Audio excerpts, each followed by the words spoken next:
David was a 27-year-old hustler from Ajagunal, Lagos. He lived in a cramped one-room face-me-I-face-you apartment with his younger sister F. He worked as a Danfo conductor on the Mile 2 CMS route. His life a daily struggle of insults, sweat, and endless quarrels over 50 naira change. But David was different from the other boys on the street. He carried himself with quiet confidence. He always told his sister, "F, no worry. One day we go chop life." One evening, while trekking home barefoot because he couldn't afford new slippers, he saw a convoy of black SUVs drive into the neighborhood. Rich people didn't come to Ajagunal often.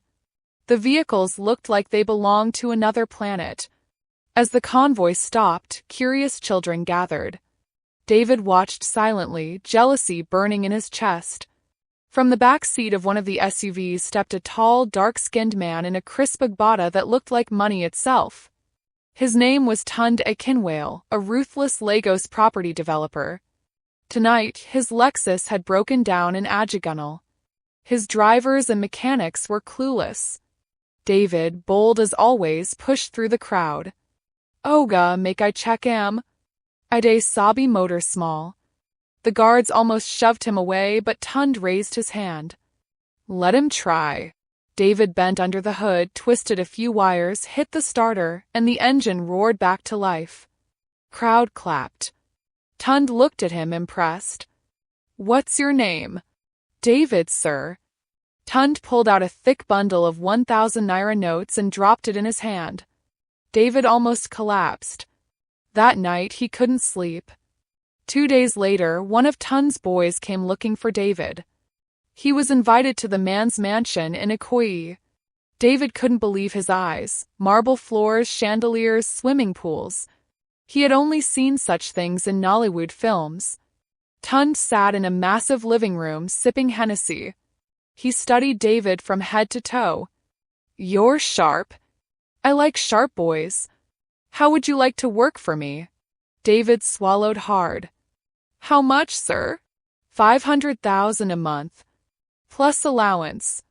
"But loyalty must be 100%, Tund replied. David nodded immediately. He didn't care what the job was. He was tired of poverty. He was ready to dive into whatever darkness Tund lived in. Within weeks, David's life turned upside down.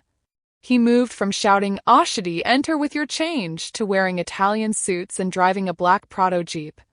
From Ajagunal, he relocated F to a Lekki apartment with 24-hour light and air conditioning. On the streets, his old friends were stunned. They now hailed him as Boss David. The same people who once mocked him now begged him for 1,000 naira. But David's new job wasn't clean. Tund used him for everything, collecting money from stubborn tenants, threatening competitors, even arranging fake documents. David's hands began to stain. Still, he told himself it was worth it. Poverty was worse than crime. Tund's wife, Funk, was a woman everyone admired. Always dripping in diamonds, always in the gossip pages of magazines. She was in her late 30s but still looked like she was in her 20s. She noticed David from the very first day. Unlike her husband's lazy boys, this one was bold, neat, and ambitious. One night, after a house party, she called him into her private lounge. The lights were dim, the air filled with her expensive perfume. "You're different, David," she said, her voice low. "I like men who know where they're going." David's heart raced. He knew it was wrong. But when Funk touched his hand, he didn't pull away. That was the beginning of a dangerous affair that would shake the entire Akinwale empire. Their meetings were always secret, always risky. Funk showered David with gifts, Rolex watches, designer clothes, and secret cash. She told him things about her husband, things David shouldn't have known. "Tund is powerful but careless," she whispered one night. "Men like him always make enemies." David listened, but deep inside he began to wonder. Was she using him or did she truly care? Meanwhile, Tund trusted him more each day, even sending him on trips to Abuja to close shady deals. Then came the twist. Funk wasn't just cheating with David. She was plotting to take everything from Tund. One night, she revealed her plan. David, listen. Tund has accounts he hides even from me. If we can move those funds, we'll disappear together. You, me, and F. We'll be untouchable. David froze. It was madness, stealing from the man who had given him everything. But the thought of becoming richer than he had ever dreamed, richer than Tund himself, burned in his mind. He could already picture himself living in Banana Island, flying private. David couldn't sleep for nights after Funk's revelation. Temptation was heavy. He looked at F one morning, as she hummed gospel songs in their Lekki apartment while cooking. Her smile reminded him of the days they had eaten Gary with no sugar. He told himself he deserved more, that poverty was a curse he would never return to. By the next week, he agreed to Funk's plan. She kissed him like a victory had already been won. Plan was dangerous but precise. David had become Tund's shadow, trusted with confidential files, safe codes, and passwords. Funk instructed him on how to make small, unnoticeable withdrawals, moving money to offshore accounts she controlled. They did it slowly, drop by drop, until the bucket began to fill. David's life changed even more. He bought new cars, pretended it was Oga's gift, and nobody questioned him. But paranoia crept in. Every time Tund looked at him, David's heart would skip. Did he know? Was he only pretending? The storm came faster than David expected. One Saturday morning, Tund summoned all his men to the Ikoyi mansion. The air was tense. Tund's face was dark, his eyes like fire. "There's a snake among us," he announced. The room went silent. David's palms began to sweat. He dared not look at Funk. Tund's guards dragged in one of David's colleagues, a boy named Kunnel. They beat him mercilessly, accusing him of theft. David stood frozen as Kunnel begged for his life. By evening, Kunnel had vanished. Nobody ever saw him again. That night, David realized how dangerous the game had become. One mistake and he would be buried with no trace. Funk, however, grew bolder. She wanted everything faster. "David," she whispered one night, her eyes blazing, "he doesn't love me. He only loves money. If you can finish this, if we take it all, he'll have nothing left." Her words were poison and honey at the same time. Against his better judgment, David obeyed. Then came another twist. One night, after a successful withdrawal, David returned to his apartment to find F crying. She handed him her phone. On the screen were messages from an unknown number. "Your brother is playing with fire. Tell him to stop before we put him in the ground." David's blood ran cold. Somebody knew. He thought it was Tund, but deep down, he suspected someone else within the Empire had been watching. Things spiraled out of control when Tund collapsed suddenly at a dinner party. Everyone screamed, rushing him to the hospital. Doctors said it was food poisoning. But whispers began to spread, that maybe his wife was tired of him, that maybe someone close had betrayed him. Funk's face was calm, too calm, as if she had expected it. For the first time, David felt fear toward her. What if he was just another pawn? What if he was next once she had the money? After Tund returned from the hospital, weaker but alive, he called David into his private office. "You've been loyal," he said softly.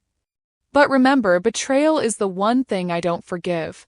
If my own wife betrays me, I'll kill her. If any of my boys betray me, I'll bury them with my own hands." His eyes locked on David's, searching.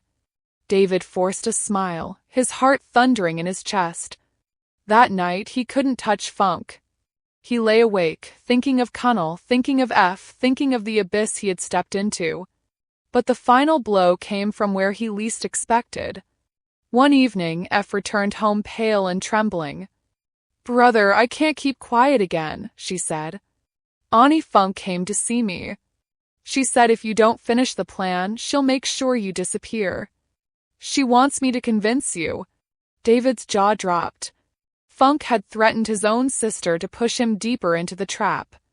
Rage filled him, but also clarity.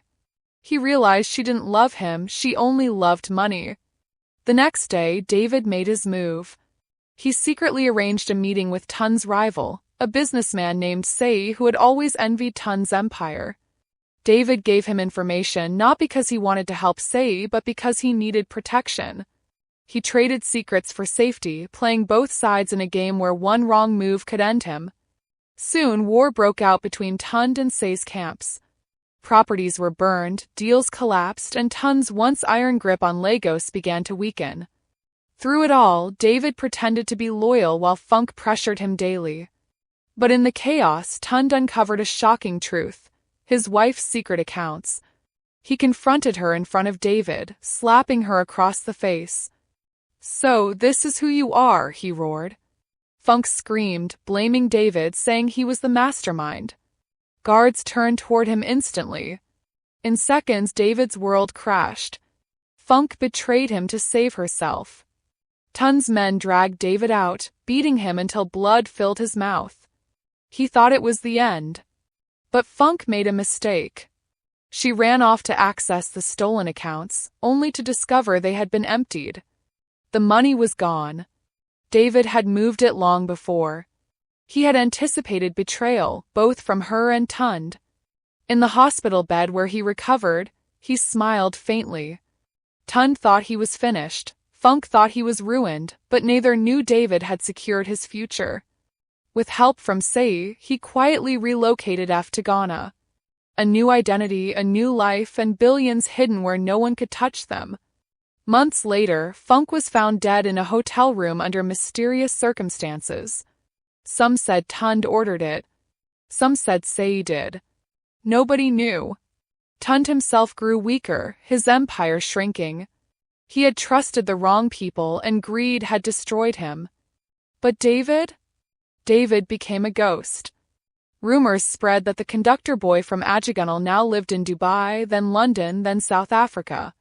Some said he had vanished completely. But the truth was simpler. David had learned that wealth without peace was another prison. He no longer flaunted riches. He lived quietly, raising F, making sure she got the education and freedom they had once only dreamed of. Yet at night, when he looked in the mirror, he sometimes saw the ghost of himself shouting, CMS, CMS straight at the bus stop. He wondered if the price of escaping poverty had been too high, betrayal, blood, and secrets that would haunt him forever.